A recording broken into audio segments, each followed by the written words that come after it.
अस्सलाम वालेकुम नाज़रीन, आपका दोस्त आपका होस्ट अली अख्तर आपका फेवरेट प्रोग्राम कुछ यादें कुछ बातें लेकर हाजिर है।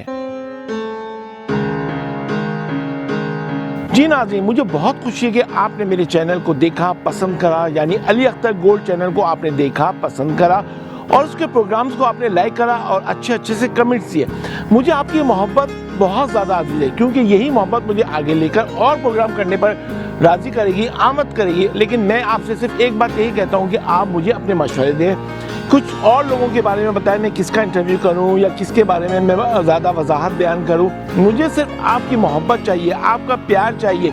आप मेरे प्रोग्राम को देखें, पसंद करें, लाइक करें और अच्छे से कमेंट्स दें। जी नाज़रीन, आज हम प्रोग्राम जिस शख्सियत के बारे में करेंगे उसके बारे में मैं आपसे क्या कहूँ, क्योंकि उस शख्सियत के बारे में लोगों ने इतना कहा, इतना लिखा, इतना पढ़ा और इतना देखा कि मैं उस शख्सियत के बारे में कुछ ज़्यादा नहीं बोल सकता। लेकिन फिर भी मैं यही कहूँगा कि पाकिस्तान फिल्म इंडस्ट्री के अंदर हीरोइज्म यानी कि हीरोशिप लेकर जो अदाकार आया वो पहला ये हीरो था और लोगों ने उस हीरो को बहुत पसंद करा और लोगों ने अपनी चाहत, अपनी मोहब्बत से उस हीरो को नाम दिया, यानी चॉकलेटी हीरो। यानी आप लोगों का पसंदीदा हीरो, चॉकलेटी हीरो वहीद वहाब। क्या पता जिंदगी का क्या भरोसा है किसी का, दिल निसार किए जा, सबसे प्यार किए जा, प्यार ही काम है आदमी का।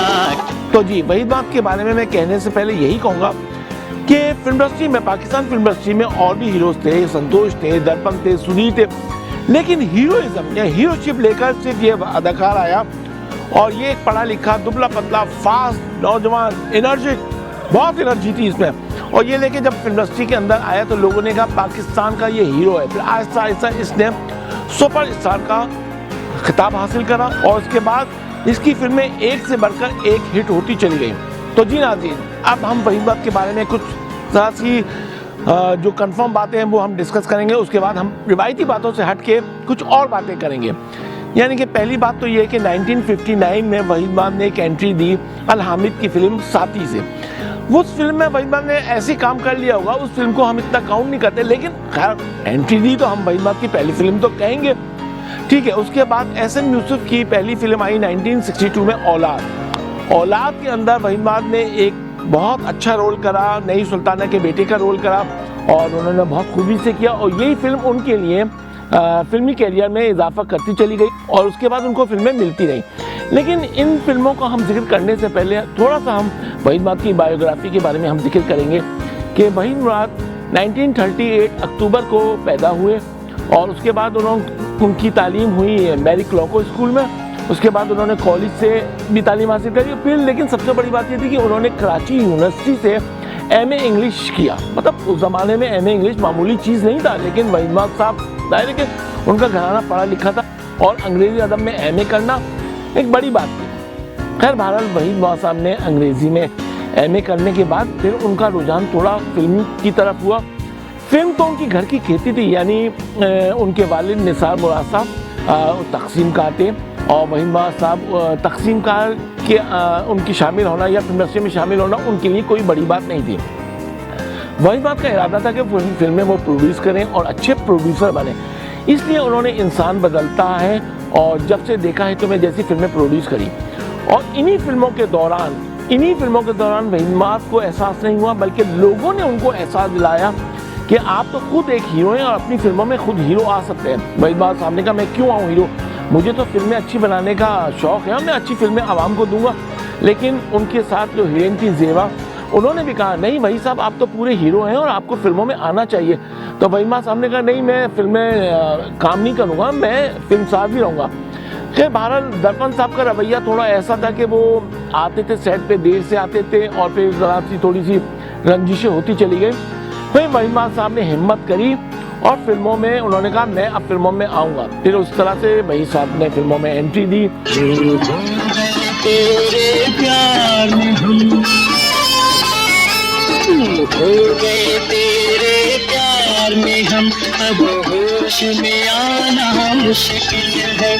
यानी कि उनके दोस्त आए हुए थे अमेरिका से तालीम हासिल करने के बाद, परवेज़ मलिक, और फिर अमेरिका से डायरेक्शन में ज़ाहिर सीख कर ही आए। वो उन्होंने स्क्वायर बनाया, परवेज़ मलिक साहब वहीद माह साहब, मसरूर अनवर और सुहेल राना साहब, ये एक स्क्वायर बन गया। इसको लेकर उन्होंने फिल्में बनाई और पहली फिल्म स्टार्ट करी हीरा और पत्थर, उसमें वहीद माह साहब हीरो थे। लेकिन उससे पहले उन्होंने दामन एक फिल्म कर ली थी। दामन फिल्म भी बहुत अच्छी फिल्म थी और दामन में फिल्म में वहीद माह का रोल इतना नहीं था, साथ में उनकी नीलो हीरोइन थी, लेकिन उनका एक ट्विस्ट था जो खाली म्यूजिक पे उन्होंने करा था।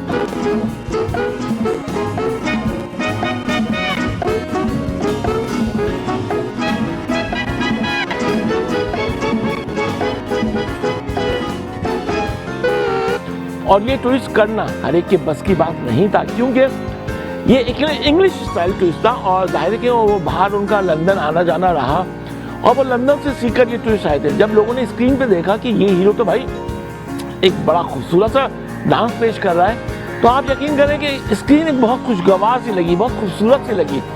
और वहीद माह साहब की एक चीज़ मशहूर था, उनका हेयर स्टाइल।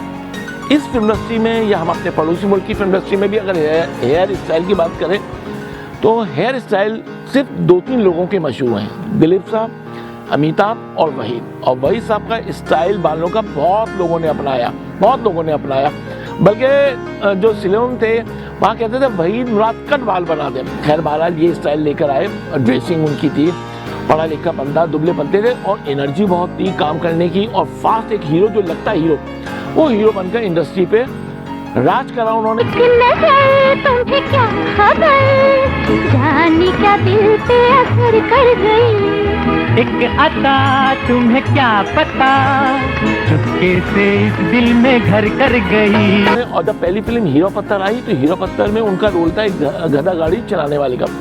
एक पढ़ा लिखा इंसान जो इंग्लिश में एमए करा हुआ है और वो ये रोल कैसे करेगा, लेकिन आप देखें कि स्क्रीन पर उन्होंने अपने रोल के साथ इतना इंसाफ करा, टोपी लगाई और पैंट भी मैली से पहनी, शर्ट भी, मतलब कैरेक्टर के अंदर आए। और कैरेक्टर में ऐसा है कि हीरो पत्थर में उन्होंने काम करा, साथ में उनकी जोड़ी जेबा के साथ बनी। ये फिल्म इतनी लोगों को पसंद हुई, ये फिल्म गोल्डन जुबली हुई और उसके बाद ये जो इनका स्क्वायर था, इनका ग्रुप था, वो ग्रुप भी हिट हो गया। और उसके बाद उन्होंने बड़ी शाहकार फिल्में बनाई जिनमें एहसान थी, दौराहा थी और उनकी फिल्में ये जो थी हिट भी होती है, जो लोग पसंद कर रहे थे। और सबसे बड़ी बात थी कि मौज़ूआत, वहीद माह साहब जो मौज़ूआत चुन रहे थे वो भी आम डगर से हट के थे। फिर उनके बैनर तले एक फिल्म बनी अरमान फिल्म बनी। लोगों को यकीन नहीं था कि अरमान फिल्म जब बनी है तो इतनी कामयाब जाएगी। जब अरमान फिल्म बनी तो समझ लें तूफान मच गया। हीरो तो पसंद किया ही लोगों ने, जेबा के साथ वहीद माह की जोड़ी भी बहुत पसंद की, म्यूजिक बहुत पसंद करा, डायरेक्शन पसंद करी और जो गाना तो उसका है ही आपको आके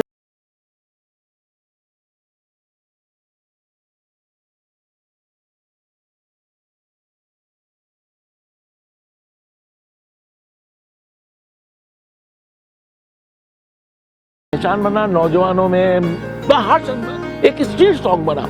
अच्छा, वहीद माह की और फिल्में भी आप देखिए, उनका एक स्टाइल था, गानों के दौरान हल्का हल्का वो हाथों की उंगलियों को करते थे, ये एक उनका अपना स्टाइल था, वो और कोई नहीं अपनाता था। और अगर उनके डांस में देखा जाए ना तो उनके डांस का भी एक अपना स्टाइल था, वो यूं मतलब स्टाइल से यूं करते थे और यूं करते थे, मतलब एक उन्होंने अपना स्टाइल बनाया जो एक पढ़ा लिखा इंसान बना सकता है।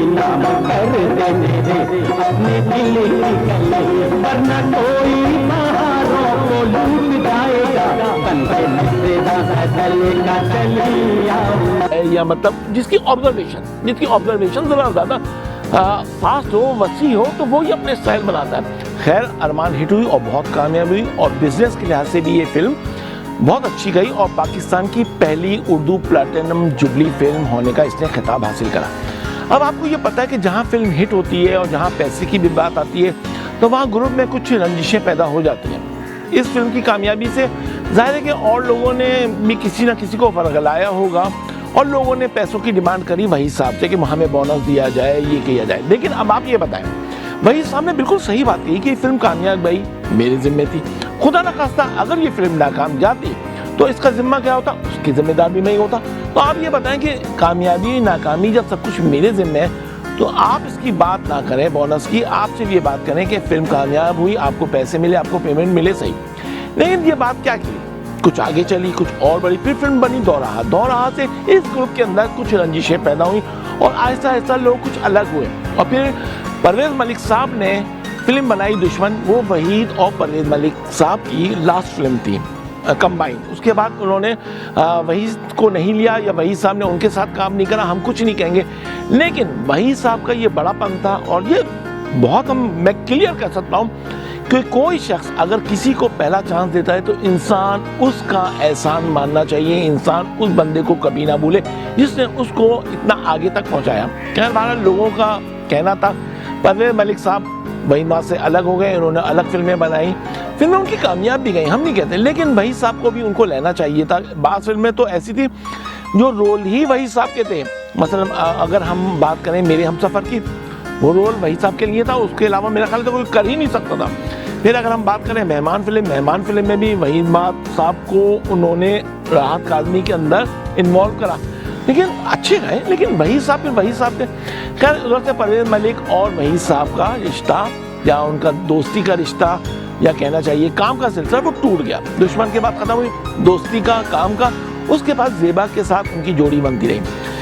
फिर मोहम्मद अली और ज़ेबा की शादी हो गई और मोहम्मद अली और ज़ेबा ने साथ मिलकर काम करा। शायद ये पाबंदी मोहम्मद अली साहब ने लगाई है, ज़ेबा ने खुद लगाई कि मैं अब मोहम्मद अली साहब के अलावा फिल्मों में काम किसी के साथ नहीं करूँगी, हीरोइन। खैर ये भी वहीद साहब के लिए एक थोड़ा सा धचका था कि इतनी अच्छी जोड़ी बनी, आवाम ने जिस जोड़ी को पसंद करा वो भी टूट गई। अब वहीद साहब के साथ दो प्रॉब्लम हुए, एक तो परवेज मलिक और एक दूसरा ज़ेबा। तो दो जोड़ियाँ, दो मतलब सिलसिले उनके फिल्म के हवाले से उड़ गए। लेकिन वहीद साहब हिम्मत करने वाले थे, उन्होंने बंगाल से शबनम को बुलाया और शबनम को पहले फिल्म में काम कर चुकी थी। शबनम मशरक़ी पाकिस्तान में उनकी फिल्में हिट भी हुई थी। उन्होंने मगरबी पाकिस्तान के लिए बुलाया शबनम को। उन्होंने फिल्म दी समंदर, बहुत लोगों को पसंद आई ये जोड़ी, यानी कि ज़ेबा के बाद दूसरी जोड़ी बनी वहीद साहब की शबनम के साथ। और समंदर, लाडला, नसीब अपना अपना, अंधलीब और बंदगी, ये फिल्में ऐसी थी जिसमें लोग वहीद साहब और शबनम की जोड़ी को पसंद करते और ज़ेबा की जोड़ी को थोड़ा सा भूल गए थे, बल्कि काफी हद तक भूल गए थे।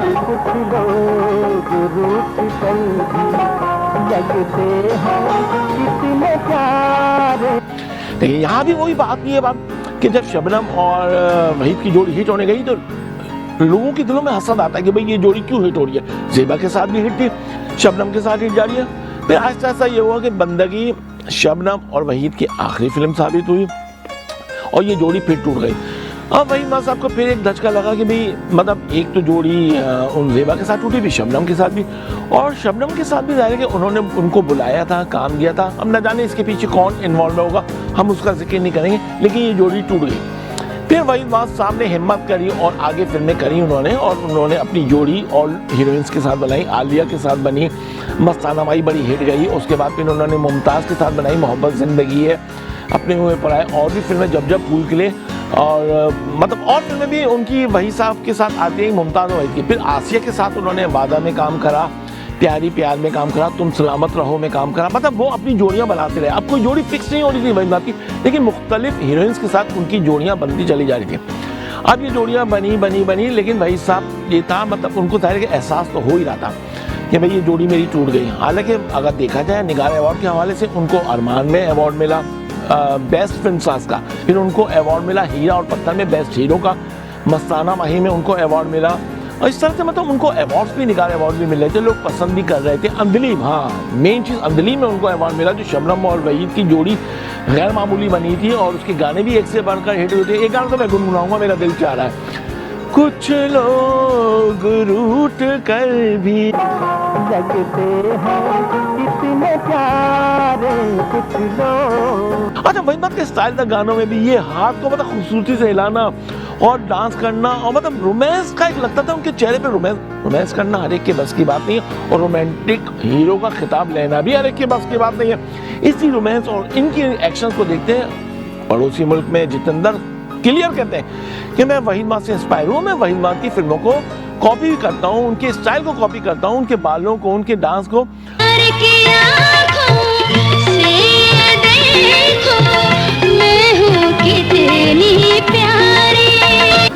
तो जी एक अदाकारा जिन्होंने फिल्म इंडस्ट्री में कदम रखा, निशो थी। वहीद साहब ने निशो के साथ फिल्में की, जाल और उसके बाद मुलाकात। तो कुछ लोगों ने इस जोड़ी को भी पसंद करा, लेकिन फिर ऐसा हुआ कि निशो ने भी वहीद साहब के साथ काम करने से इनकार कर दिया।